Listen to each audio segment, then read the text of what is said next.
the Ukrainian defense forces have taken full control of the village of Zarichne in the Donetsk region. According to the General Staff of the Armed Forces of Ukraine, the settlement was liberated by soldiers of the 425th Separate Assault Regiment Skylia. The footage shows the Ukrainian flag on a destroyed building. The Pokrovsk direction remains one of the hottest spots. The enemy does not stop its unsuccessful attempts to attack the positions of the defense forces here, continuing to suffer huge losses in manpower and equipment. As military experts emphasize, the Kremlin's main goal remains the complete occupation of the Donetsk region. However, counterattacks by the armed forces of Ukraine are neutralizing the efforts of the Russian army.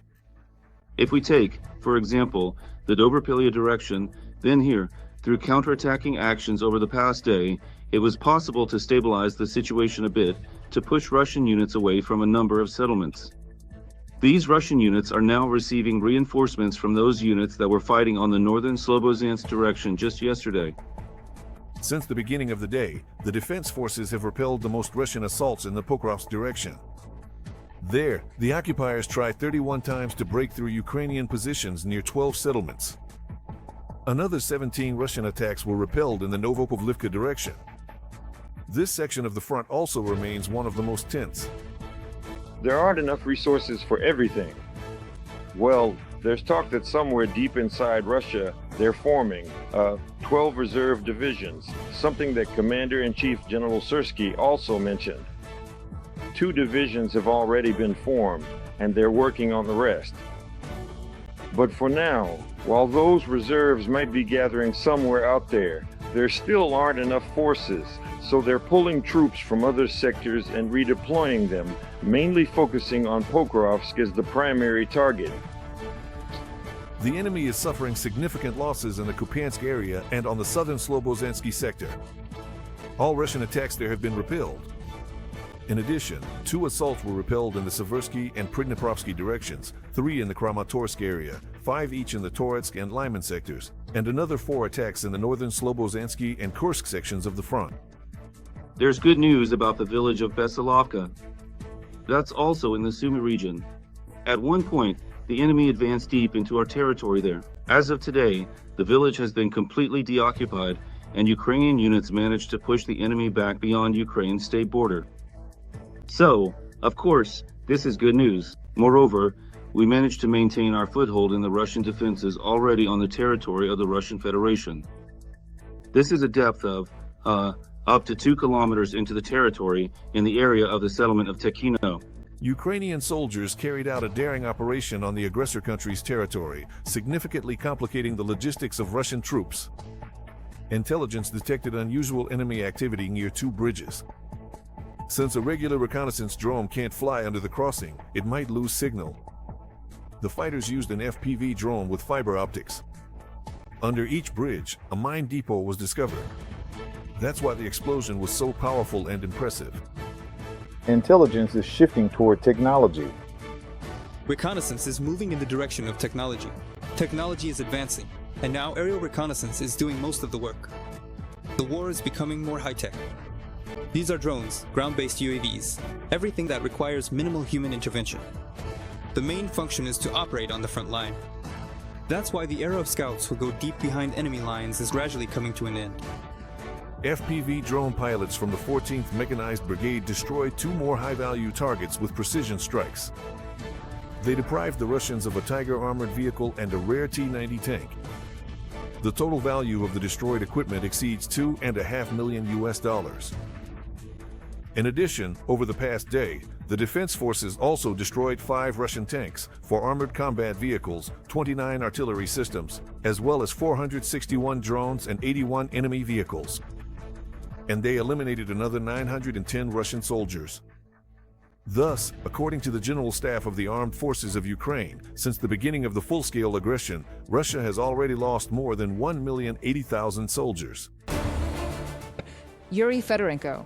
Joining us is the commander of the 429th Separate Achilles Unmanned Systems Regiment of the Ukrainian Ground Forces. We're always glad to have you on Freedom. Glory to Ukraine. Glory to Ukraine. Glory to the heroes. Glad to welcome you. Do we need to talk about the technological level of these drones that Russia is ramping up production of? I understand that any drone regardless of its quality, poses a certain problem, a certain threat. But at the same time, I'm curious, is this just a matter of quantity, or can we talk about quality as well? We must always assess the enemy objectively, and not fall into the sweet illusion of thinking the enemy is stupid or not moving in the right direction in terms of technological development. If we're talking about the Shahids, the enemy has carried out a number of upgrades that have made these systems more resistant to electronic warfare. What does that mean? It means that our electronic warfare systems can no longer divert the Shahid from its course as effectively as before. Plus, they've also changed their tactics. If before they used to fly at altitudes of 300, 400, or 500 meters and were easy targets for mobile fire teams, now they fly at 200 or 220 meters. That's why we're entering a new era of drones that intercept and shoot them down. And it's also important to understand that the enemy is experimenting with the payload that the Shahid carries. What do I mean by that? On some drones, they've installed anti-tank mines. Why is this necessary? When it approaches a target, the mines that were attached under the wing are dropped, and as a result, when our emergency services arrive to eliminate the consequences of the strike or put out the fire, they run the risk of driving over anti-tank mines that the enemy dropped with their drone during the attack on a particular site. Also, as you can see now, the enemy is upgrading them, installing cameras. And here's the question, why are they doing this? It's very simple, for mass deployment. For the enemy, it's very important to understand what's happening in the area, on Ukrainian territory, over which the drone is flying toward its target. They then analyze this, looking at the metrics of certain objects that were of interest for the next strike on Ukrainian territory. So, the enemy is far from stupid when it comes to technology. The enemy is increasing its capabilities and will continue to carry out combined strikes. This includes both drones and missiles. What should we do as a country? We need to increase our ability to produce drones that can shoot down enemy UAVs and strike drones, and also mobilize people for this purpose. And thank God, people are joining the Ukrainian army now, and as a result, the Achilles unit very quickly recruited people for positions specifically related to operating drones, including those that shoot down enemy Shahids. Training these people, providing them with equipment, and, as a result, securing our skies. And of course, there is ongoing communication with Ukraine's partners regarding the additional delivery of air defense systems to our country, both stationary and portable ones as well. That's why the fight goes on, and I am convinced that on our part, we will not only be able to secure our skies with a significant success rate, but also increase our ability to strike legitimate military targets on the territory of the Russian Federation, targets that deprive them of oil, dollars, and also diminish their military potential. And to strike not only with Ukrainian drones, but also with Ukrainian missiles. Well, that's exactly what I'd like to discuss in more detail. Frontelligence Insight, a Ukrainian OSINT organization, says that in Alabuga, there's an entire logistics center where trains arrive directly from China with Chinese components. If all these facts are known, you know, it just makes you want to ask, why not hit one of the links in this logistics chain? What do you think? You know, there was a movie like that, by the way. Now it's considered an enemy film. But before 2014, most people, including our audience, watched it. Let's hit them. We definitely will. The whole world will be in ruins. But later. So why am I saying this? I'm saying this because we will definitely strike those targets that are a higher priority for us. But there are also the technical capabilities of our means.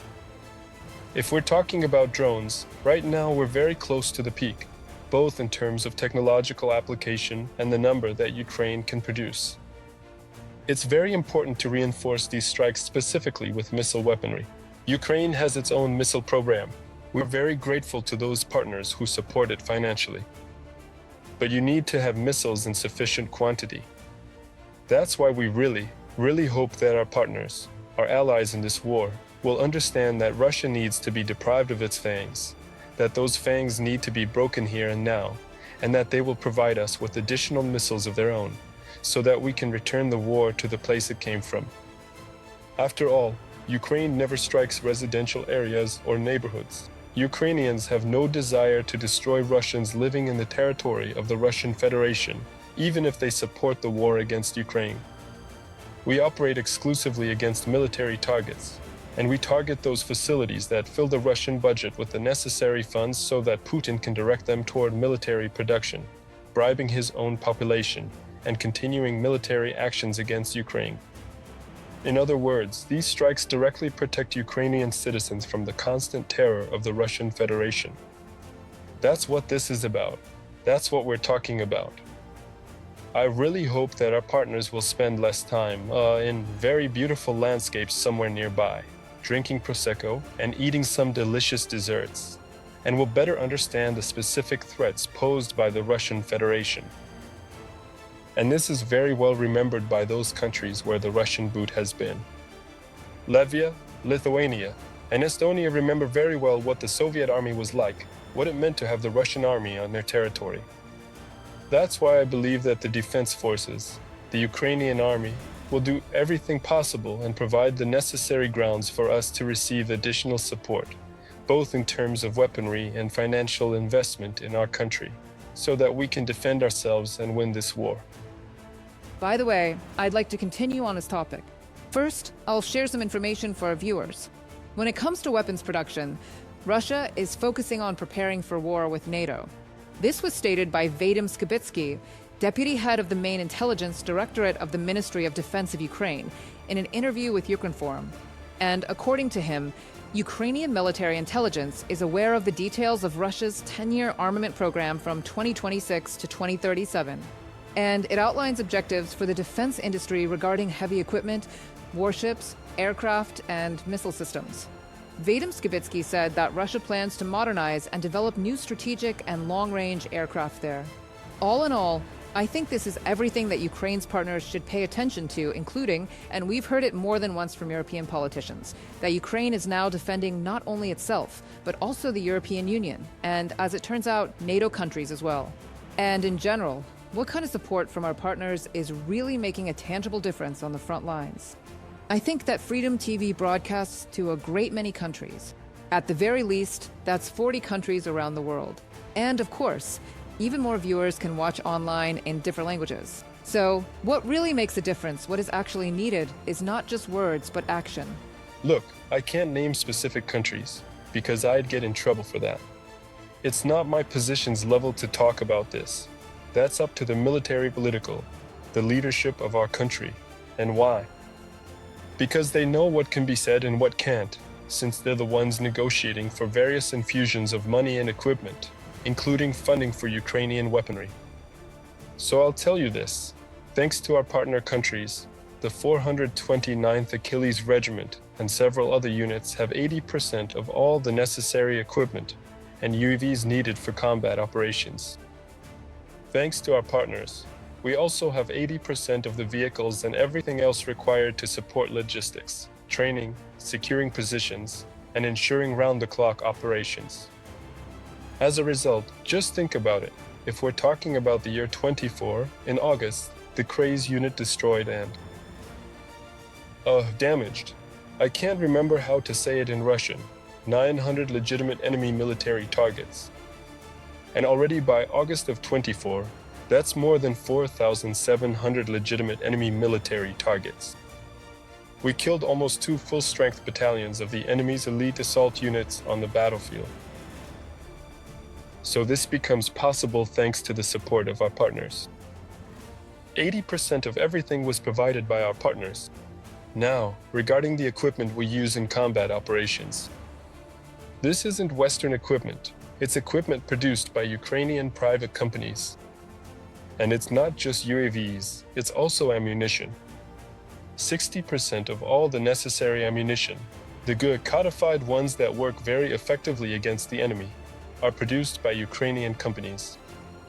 Partners need to provide funding so that, remember, 6 months or a year ago, we talked about asking for money to buy up the weapons and ammunition that Ukrainian enterprises can produce? That moment has come, but we have to understand that the enemy is trying, one way or another, to destroy these enterprises. They are constantly searching for any information about where drone production might be located, where ammunition production might be happening. That's why, of course, we have to talk about this in a way that doesn't reveal to the enemy where, what, or how exactly the defense forces, including the 429th Achilles Regiment, have things set up. But the fact that we have made giant strides in developing our own technologies and weaponry is absolutely true, and we have to be honest about that. No matter what, no matter how careless our partners might be, without their support it would be very, very difficult for us. They play an important role in ensuring the safety of Ukrainian citizens. Yuri, I have a question for you that might be a bit technical, maybe even a little naive or unclear from my side, but still, as a specialist, maybe you can explain it to me and to our viewers. There's a lot of talk now about artificial intelligence, drone swarms, and drones that are, so to speak, programmed for a specific target. Here's the thing. Electronic warfare systems, after all, break the connection between the operator and the drone. So, if we're talking about drones with artificial intelligence that are programmed for a specific target, does that mean electronic warfare systems are pointless now? If it were that simple, we'd be living in a different reality. What's the essence of artificial intelligence? Look, it has different components. For example, automatic targeting is when we fly toward a specific target at a certain altitude. The impact of enemy electronic warfare is minimal, and as a result, we can aim at, say, a tank, a logistics vehicle, an artillery piece, or other enemy assets. And then the drone proceeds to the target in automatic mode.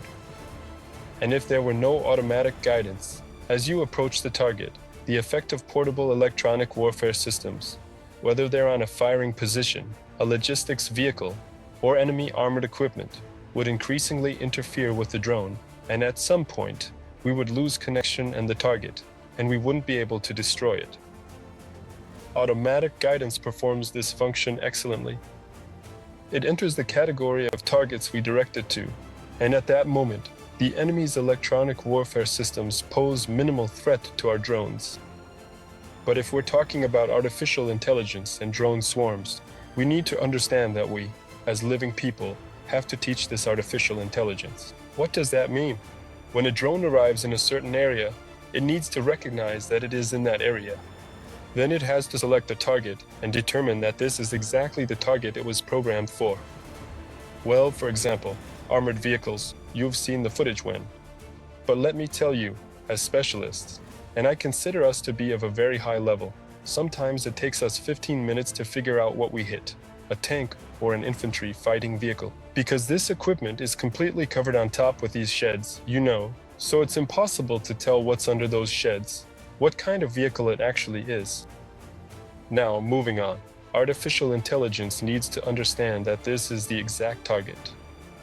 A human thinks about what kind of target it is, but artificial intelligence has to be taught somehow. Then, you have to distinguish. Is this a destroyed target that's been sitting there for a while? Or is it a target that's actually operational? Is it a dummy? Or is it really a combat unit? That's why the process of training artificial intelligence is being carried out very actively. And unfortunately, both the enemy and Ukraine are doing this. We are working very well in this area and already have our first successes on the battlefield. So, we can say that if hostilities continue, by the end of next year we will see more frequent cases of drones with artificial intelligence coming into contact on the battlefield, capable of striking in swarms, both from the enemy, unfortunately, and from our own defense forces against the enemy. I want to return to the interview with Vadim Skibitsky, a representative of the Defense Intelligence of the Ministry of Defense. He noted that now Shahids and other drones, Harpy, Garin, and so on, no longer operate in such a straightforward manner. Instead, they change their routes, can circle cities for hours to alter the direction of their strike, and so on. How is this happening? If a drone circles in one place for a long time, it becomes a good target, doesn't it? Could you clarify this nuance? Well, first of all, look, the enemy's drones have sensors. When it enters an area where the electronic warfare systems of the defense forces are strongly affecting it, it tries to evade them, meaning it changes its route. That's how the electronics are set up. It keeps changing its route over and over until the impact of our electronic warfare systems becomes minimal. It can also stay in standby mode if it's programmed to do so in a certain area, and then move on to its target. As for how easy it is to access them, we have to understand just how vast the territory of Ukraine is, and finding every Shahid that's somewhere out there, not overpopulated areas, not near towns, but out in some field, is quite a difficult challenge. But how is this problem solved? This is solved by layered, echeloned air defense systems. On the first line of defense, there will be mobile fire teams, and they will also be positioned in places where the enemy lowers their altitude. There will also be drones, which are already effectively shooting down enemy Shahids as of today. The day before yesterday, during a massive attack on the city of Kiev, the Achilles unit shot down about 25 Shahids. That's 2.5% of everything that was flying over Ukrainian territory. And now imagine if every unit showed roughly the same results. We could say that we shot down a greater number of those UAVs, those Shahids, that were coming at us. Plus, we also have to mention that there's Ukrainian combat aviation, which is operating at the limits of its capabilities and is extremely effective.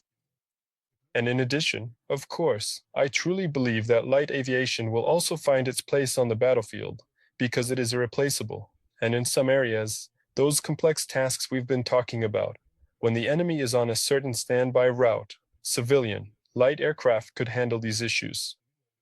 Well, everything in its own time. We'll see. I'm sure that certain units are already working very actively on this today. Yuri, thank you so much for this conversation.